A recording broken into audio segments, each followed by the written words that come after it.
tem sempre o melhor pra mim.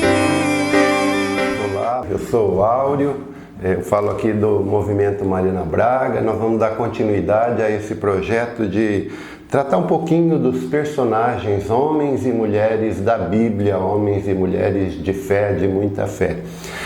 Em particular, eu vou falar hoje sobre a vida do profeta Jonas, um personagem bíblico bastante discreto, mas conhecido por ter sido o homem que foi engolido pelo grande peixe, a linguagem bíblica. Alguns dizem que foi uma baleia, outros dizem que era um peixão. Enfim, o profeta Jonas, quem é? Se a gente pegar o livro do profeta Jonas, é um livro bem curtinho, de 4 capítulos, não dá 3 páginas na Bíblia. Se a gente pegar esse livro, a partir do livro a gente não consegue descobrir quem é o profeta Jonas. Sabe-se apenas que era um profeta.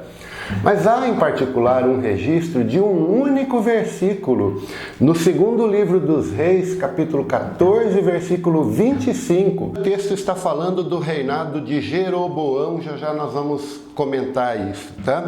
Diz o seguinte, que Jeroboão restabeleceu as fronteiras de Israel desde a entrada de Emate até o mar da planície, conforme tinha o Senhor anunciado pela boca de seu servo Jonas, filho de Amati. Então esse é o texto que fala do profeta Jonas. Quem era o profeta Jonas? No reinado de Jeroboão II, no reino de Israel, o reino do povo eleito, isso aconteceu por volta do 8º século antes de Cristo. Durante o reinado de Jeroboão II, o reino de Israel, o texto diz isso, teve grandes conquistas territoriais. O rei convocava o exército, ia para a guerra e teve grandes conquistas em batalhas. E isso era anunciado ao rei pela boca do profeta Jonas. Então quem era Jonas? Jonas era um profeta importante no reino de Israel, que era, nessa época, o cara ouvido pelo rei, o consultor do rei perante Deus. Jonas era aquele que trazia para o reino de Israel a mensagem da boa nova de Deus. Era ele quem profetizava os intentos do rei Jeroboão II no reino de Israel. Nessa época, o reino de Israel era dividido em reino do norte e reino do sul, e Jeroboão II era o rei do reino do norte. A capital ficava na cidade de Siquém, e Jerusalém era a capital do reino do sul. Então, lá no Palácio Real, em Siquém, no reino do norte, o rei Jeroboão II tinha como boca de Deus o profeta Jonas. Então, esse texto curtinho só para dizer, Jonas era um profeta, mas não era um profeta qualquer. Era o profeta ouvido pelo rei. Era o profeta que era a boca de Deus nos desígnios do reino. Era pela boca dele que vinha para o mundo a vontade de Deus, era pela boca dele que vinha para o mundo todas as bênçãos para o reino. O reino crescia em função das bênçãos mandadas por Deus e anunciada pela boca do profeta Jonas. E aí a gente vai então para o livro de Jonas para conhecer um pouquinho da história dele, o homem que foi engolido pelo peixe. O livro de Jonas, que é bem curtinho, começa dizendo que a palavra do Senhor foi dirigida a Jonas, filho de Amati. Veja, essa referência, filho de Amati, que também está lá no segundo livro dos Reis, é que nos faz deduzir que era o mesmo Jonas, porque seria muita coincidência, 2 Jonas, filho do mesmo Amati ou de outra pessoa, também com o nome de Amati, numa mesma época, lá distante. Então isso nos faz inferir, era o mesmo Jonas. Então o Jonas, filho de Amati, recebeu a palavra do Senhor, que veio para ele dizer assim: levanta-te, vai a Nínive, a grande cidade, e profere contra ela os teus oráculos, porque sua iniquidade chegou até a minha presença. Então o que aconteceu aí?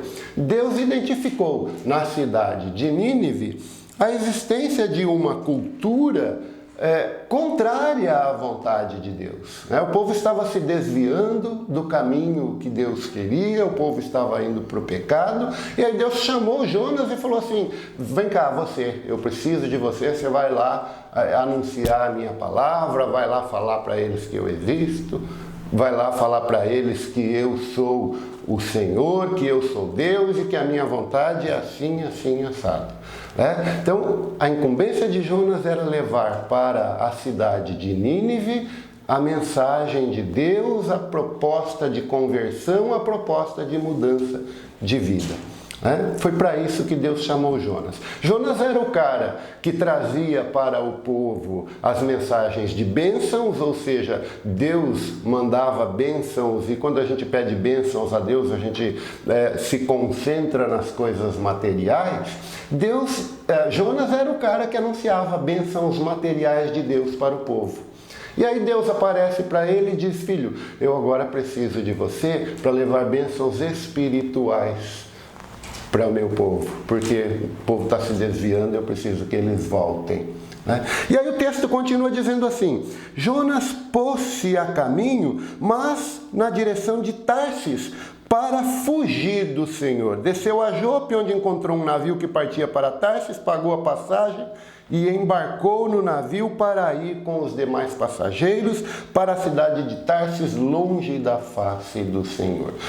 Vejam, Deus chamou ele para ir para Nínive. Se a gente analisar isso territorialmente, partindo da cidade de Siquém, onde ficava a sede do reino, Deus tinha convidado Jonas para tomar uma direção assim meio que nordeste, para andar uns 600, 700 quilômetros mais ou menos de distância para chegar na cidade de Nínive, que ficava fora do reino de Israel. Ficava fora do reino de Israel, a cidade de Nínive. O que é que Jonas fez? Foi para Jope, cidade portuária, em vez de seguir a nordeste, seguiu a oeste, e lá em Jope, na cidade portuária, comprou passagem para ir de navio para a cidade de Tarsis, que fica no sul da Espanha. Na verdade, ele ia viajar aí mais ou menos 4.000 quilômetros na direção oeste. Então Deus tinha convidado ele para ir a nordeste, ele foi para oeste. Fugiu da face do Senhor. Essa a postura de Jonas. E por que ele fugiu da face do Senhor? Veja, Deus convidou ele para levar a mensagem para o povo da cidade de Nínive, fora do reino de Israel. Então aí, diante dessa situação, eu vou lá num povo estranho, que eu não conheço, longe, fora do país, um povo que nem pertence ao povo eleito, sei lá que recepção eu vou ter lá. Mas que eu anuncie lá a palavra de Deus e eles resolvem me matar por causa disso. E era muito comum essa situação nessa época. O povo matava muitos profetas. Eles resolvem me matar. Ou então eu vou lá e anuncio a palavra de Deus, eles acreditam em mim e eu vou lá para dizer para eles: Deus está zangado com vocês, Deus está bravo, Deus quer que vocês se convertam, Deus quer que vocês se voltem. Se vocês não se converterem e não voltarem para Deus, vocês vão ver que vai acontecer aqui um grande desastre na vida de vocês. Ele falou: eu vou lá e anuncio isso, e aí o povo se converte, Deus perdoa. Jonas conhecia Deus, era profeta de Deus, sabia que Deus é misericordioso. Deus perdoa eles e aí eles resolvem se voltar contra mim, dizendo: aquilo tudo que você veio aqui anunciar era balela, você não sabia de nada, você veio aqui falar besteira. Olha aí, Deus agora está do nosso lado, está nos abençoando e por isso me matem. Ou seja, se correr o bicho pega, se ficar o bicho come. Eu vou para lá e vou correr grande risco de morrer no meio deles. Eu não vou não. Jonas ficou com medo. E estando com medo, Jonas fugiu da face do Senhor. E aí, estando no navio, eu não vou ler aqui o texto porque é longo, mas a história vocês já conhecem. Estando no navio, vem uma tempestade, e aí o povo do navio decide que Jonas é o culpado pela tempestade, lança ele no mar. Porque ele está fugindo da face do Senhor. Quando a gente foge da face do Senhor, as desgraças tomam conta da nossa vida. Não é porque Deus castiga, não. É porque quando você está em Deus, Deus te protege. Quando você foge de Deus, você não tem Deus para se proteger. Foi você que fugiu da face de Deus. Você que se achou o dono da vida e foi para o mundo fazer aquilo que você quer, né? E aí, vejam, estando no navio vem a tempestade. Lançado ao mar, desgraça é pouca bobagem, vem o peixe e engole. E nessa situação temerária, nessa situação de desespero, o peixe engoliu ele. Quanto tempo demora um organismo animal para diluir um pedaço de carne, né? Em poucas horas Jonas viraria só nutriente no organismo do peixe. Nessa hora do desespero, como eu e você, Jonas se voltou para Deus e procedimento absolutamente comum. Ai, meu Deus do céu! E quando a gente pede para Deus, Deus vem em nosso socorro, né? Jonas pediu, me livra dessa, né? No capítulo 2 do livro aí tem uma extensa oração do livro de Jonas, tem uma extensa oração feita por Jonas pedindo clemência a Deus, e ao final disso o peixe o leva para a praia e vomita ele vivo depois de 3 dias na praia. Vejam a grande bênção recebida por Deus a partir do momento que ele se deu conta da situação por causa do desespero, pela dor. Tem muita gente que vem para Deus pela dor, né? Eu e você temos que vir por amor.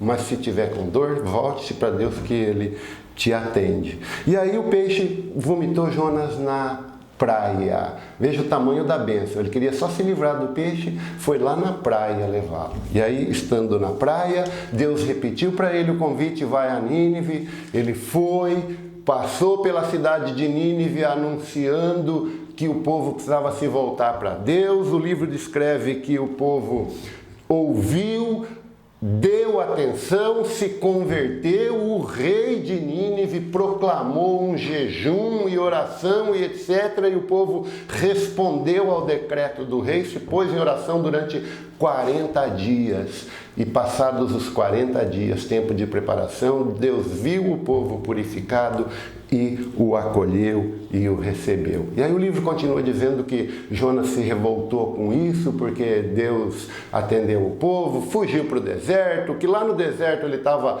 no sol escaldante, e aí Deus fez nascer uma mamoneira no deserto, sob a qual ele se alojou na sombra. E aí, na hora seguinte, o sol estava muito quente, e a mamoneira morreu, e ele se revoltou contra Deus de novo, dizendo, Senhor, estava tão bom essa sombra e agora o Senhor acabou com a minha sombra. Deus falou assim para ele, filho, você está com pena da mamoneira? Você está com pena da sombra? Ele disse, tô, Senhor.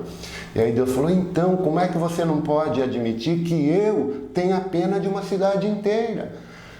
Assim é Deus. Deus tem misericórdia. Eu e você, quantas vezes não temos misericórdia nenhuma? Quantas vezes eu e você somos revoltosos e queremos ver a desgraça na vida daquele que a gente acha que não merece? Deus sempre acha que eu e você, ainda que nós não mereçamos, Deus sempre está do nosso lado, Ele é misericordioso, Ele nos acolhe, Ele nos recebe. Não importa o que façamos, não importa para onde vamos. Se fugimos da face do Senhor, mesmo assim Ele está sempre de braços abertos para nos receber. Se fugimos da face dEle, as desgraças acontecem na nossa vida. Vejam, a palavra desgraça é o oposto da graça, né? Nós fugimos da face de Deus e vamos de encontro àquilo que não é a graça.